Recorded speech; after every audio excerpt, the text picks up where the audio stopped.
नमस्कार, मेरा नाम है मोहम्मद आसिम और आप देख रहे हैं क्राइम तक। सोमवार 13 मई को एक कपल घूमने के लिए मनाली आता है। मनाली में एक होटल के कमरा नंबर 302 में वो ठहरता है, मगर इसके 2 दिन के बाद 15 मई को लड़का चेकआउट करने के दौरान एक भारी भरकम बैग अपने साथ ले जाने लगा।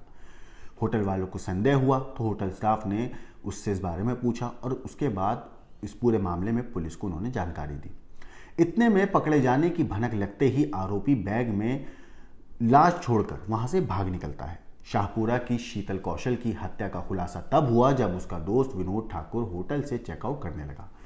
बैग के बारे में जैसे ही होटल स्टाफ ने उससे पूछा तो वो वहां से भाग निकला। हालांकि बाद में पुलिस की टीमों ने आरोपी को गिरफ्तार कर लिया।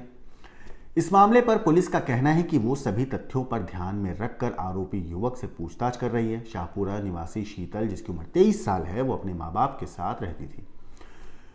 कुछ दिन शीतल ने निजी कंपनी में काम किया, बाद में उसने नौकरी छोड़ दी। जो शीतल के पिता हैं कैलाश, वो ऑटो रिक्शा चलाते हैं और जो उसका भाई है रोहित, वो एक नौकरी करता है। मीडिया रिपोर्ट के मुताबिक शीतल 5 मई की सुबह अचानक गायब हो गई थी। काफ़ी तलाश के बाद भी जब वो नहीं मिली तो उसके बाद शाहपुरा थाने में गुमशुदगी की उसकी रिपोर्ट दर्ज कराई गई। इस मामले पर जो रोहित है, शीतल का भाई, उसका कहना है कि विनोद पैसों के लिए शीतल को ब्लैकमेल कर रहा था। शीतल ने मुझसे कहा था कि भैया मेरे साथ गलत हुआ है। लड़की भोपाल के नूतन कॉलेज से ग्रेजुएट थी। उसकी दोस्ती सोशल मीडिया के जरिए आरोपी विनोद से हुई थी। 5 मई को सुबह 11:30 बजे वो बिना बताए घर से निकल गई थी और 8 मई को परिजनों ने शाहपुरा थाने में रिपोर्ट दर्ज कराई। परिजनों का आरोप है कि पुलिस वक्त पर अगर कार्रवाई करती तो उनकी बेटी बच सकती थी। हालांकि मीडिया रिपोर्ट में कहा जा रहा है कि इस मामले में शाहपुरा थाने के प्रभारी रघुनाथ सिंह ने कहा है कि लड़की की गुमशुदगी की रिपोर्ट परिवार वालों ने दर्ज नहीं कराई है, लेकिन लड़की का परिवार कह रहा है कि उन्होंने दर्ज कराई थी। बहरहाल परिजनों ने थाने में कोई सूचना नहीं दी। इस बारे में पुलिस का कहना है, शाहपुरा थाने के पुलिस के मुताबिक आरोपी विनोद जो है वो लड़की को पिछले 3 साल से जानता था। होटल स्टाफ के पास युवक की पहचान का कोई वैसे दस्तावेज और फोटो नहीं था। होटल के कर्मचारियों ने बताया इस मामले पर कि भागते वक्त वो सफेद कलर की एक शर्ट पहना हुआ था और शर्ट पर काली धारियां थी और शर्ट के आगे की तरफ सब्जी का पीला दाग था। इसके बाद मनाली, कुल्लू समेत अलग अलग टूरिस्ट प्लेसों की चेक पोस्ट पर नाकेबंदी पुलिस ने की और चेकिंग के दौरान कुल्लू जिले की सीमा से लगे एक गांव है झेड़ी गांव, उसके पास से बस में उस आरोपी को पुलिस ने पकड़ लिया। इस मामले पर पुलिस का कहना है कि मनाली के ग्वाम्पा रोड स्थित होटल में अपने दोस्त विनोद ठाकुर के साथ वो रूम नंबर 302 में शीतल ठहरी थी। युवती बिना बताए घर से निकली थी। दोनों ने 13 मई को चेक इन किया। उसके बाद 14 तारीख को वो घूमने गए और शाम को दोनों वापस आए और उन्होंने रूम के अंदर ही डिनर खाया। फिर 15 मई यानी बुधवार की शाम को युवक ने होटल मैनेजर से बस स्टैंड जाने के लिए टैक्सी मंगवाई। कुछ देर में टैक्सी भी पहुंच गई तो विनोद अकेला ही सामान टैक्सी में रखने लगा। इस पर जो होटल स्टाफ था उसने जब लड़की के बारे में पूछा तो उसने बताया कि वो ले गई है। इस दौरान होटल के स्टाफ को एक बैग बहुत भारी लगा। जब विनोद से बैग के बारे में पूछा गया तो आरोपी बैग छोड़कर मौका वारदात से बहाने बनाए और वहां से फरार हो गया। इसके बाद जो होटल स्टाफ था उसने इस बारे में पुलिस को इत्तला दी। पुलिस ने मौके पर पहुंचकर तलाशी ली तो उसने लड़की की लाश थी। पुलिस ने 16 मई को कुल्लू के बिजौरा से आरोपी को गिरफ्तार कर लिया। शुरुआती पूछताछ हुई आरोपी से तो उसने बताया कि आपसी विवाद की वजह से उसने हत्या की है। विनोद ने पूछताछ में यह भी पुलिस को बताया है अभी तक कि वो शीतल के साथ पहले भी एक बार कुल्लू, मनाली समेत हिमाचल प्रदेश के दूसरे टूरिस्ट प्लेस घूमने आ चुका है। 13 मई को दोनों दूसरी बार यहां आए थे। पुलिस आरोपी के बयानों को वेरीफाई कर रही है। जांच में खुलासा यह भी हुआ है कि जिस होटल में दोनों ठहरे थे उसमें सीसीटीवी खराब है। यही नहीं, होटल में दोनों की प्रॉपर एंट्री भी दर्ज नहीं की गई थी, ऐसा रिपोर्ट्स में कहा जा रहा है। होटल मैनेजमेंट की तरफ से सिर्फ लड़की का आधार कार्ड लेकर ही औपचारिकता पूरी की गई थी, जबकि लड़के के जो लड़का है विनोद, उसके दस्तावेज नहीं लिए गए थे। मगर होटल के जो स्टाफ था उन्होंने आखिरी वक्त पे, जब ये कातिल जो विनोद था ये बैग में लड़की की लाश लेकर वहां से भागने की फिराक में था, होटल के स्टाफ ने बैग का जो वजन था वो देखकर और बैग को जो जिस तरीके से शेप में वो हो रहा था वो देखकर उन्हें थोड़ा शक हुआ और इसी शक के आधार पर उन्होंने उससे सिर्फ पूछताछ करी।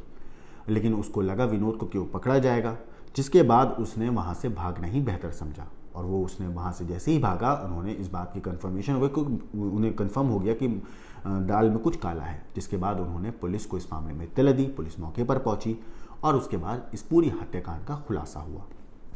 इस मामले पर पुलिस का क्या कहना है, एक बार आप सुनिए।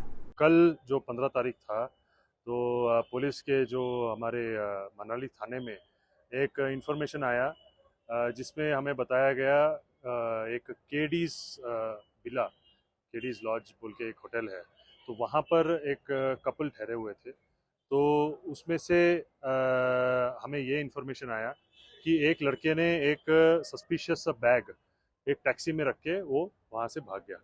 तो इस इन्फॉर्मेशन के अनुसार हमारे जो एसएचओ थे तो वो वहाँ मौके पर पहुँचे और उन्होंने वहाँ पर चेक किया और उनको ये पता लगा कि उस बैग के अंदर एक युवती का एक डेड बॉडी मिला है। तो इमीडिएटली जैसे ये इन्फॉर्मेशन आया तो हमने काफ़ी सारे टीम बनाए और जो उनके साथ ठहरे हुए थे, हमारा वो प्राइम सस्पेक्ट था, तो उसको हमने एप्रीहेंड किया। आफ्टर इमीडिएट रिस्पांस तो हमारे टीम की तरफ से हुआ था, तो हमारे डीएसपी साहब भी पहुंचे, मैं भी वहीं पहुंच गया था, तो इसको हमने एप्रीहेंड किया। तो इसमें हमें पता चला है कि ये लगभग ये इनका चेक इन का डेट था 13 तारीख का, है ना, और ये इन्होंने चेकआउट का ऐसा कोई डेट नहीं दिया था, परंतु ये 15 तारीख कल का इन्होंने बताया था कि हम टैक्सी करके यहाँ से निकलेंगे। और ये टैक्सी वालों ने जब ये सस्पिशियसली यहाँ से निकल गया तो तब इनको पता चला कि इसमें कुछ गड़बड़ है, और तो ये इन्होंने हमें इन्फॉर्मेशन दी। जितना अभी हमारे पास प्राइमा फेसी इन्फॉर्मेशन है, उसके अनुसार हमें मालूम पड़ा है कि जो अक्यूज्ड है वो he is from Palwal district Haryana, and victim का details I can not disclose at this point of time. And बाकी हम उनके परिवार वालों से भी संपर्क में हैं जो विक्टिम हैं, और उनका जो क्या है, व्हाट इज़ देयर बैकग्राउंड, उसकी हम और इन्वेस्टिगेशन कर रहे हैं। And what was the relationship between the two people, उसका भी हम अभी इन्वेस्टिगेशन कर रहे हैं। देखिए, बड़ा सरप्राइजिंग सा फैक्ट है कि ये दोनों 302 रूम नंबर में ठहरे हुए थे, और धारा भी हमने, because it is a case of murder, 302 का धारा लगाया।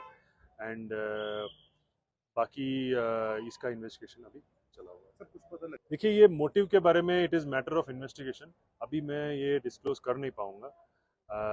इसका क्या बैकग्राउंड है, क्या स्टोरी है, इन दोनों के आपस में क्या रिलेशनशिप था, तो this we are not in a position to disclose this है। हाँ, तो उनके परिवार वालों से संपर्क किया गया है, उनसे बातचीत हो चुकी है, तो होपफुली वो अभी थोड़े समय में यहाँ पहुँचेंगे, तो उनसे और भी हम इंफॉर्मेशन लेंगे, और भी जो भी डिटेल्स हैं उनसे लेंगे, और आगे ये इन्वेस्टिगेशन को आगे ले जाएंगे। मैं ये बता सकता हूँ कि तकरीबन 23 इयर्स का था जो ये अक्यूज है, उस पलवल डिस्ट्रिक्ट का है। इनका नाम है विनोद, और इनका यही उद्देश्य था कि ये यहाँ से निकल जाएं और हरियाणा अपना वापस चले जाएं। युवती का जो डिटेल्स है मैं आई can not share eight this point of time. तो सुना आपने पुलिस का इस कातिल के बारे में क्या कहना है, पुलिस ने कैसे इस कातिल को पकड़ा, उस लड़की के बारे में पुलिस ने पूरी तफ्तीश करी, उस तफ्तीश के बारे में पुलिस ने क्या कहा, आपने सब कुछ सुना। फिलहाल ये कातिल जो है वो पुलिस की गिरफ्त में है। पुलिस इस मामले में जांच कर रही है और इस कातिल को सख्त से सख्त सज़ा दिलाने की कोशिश कर रही है। इस केस में जो भी अपडेट आएगा हम आपको ज़रूर बताएंगे। बाकी देश और दुनिया की क्राइम की खबरों के लिए देखते रहिए क्राइम तक।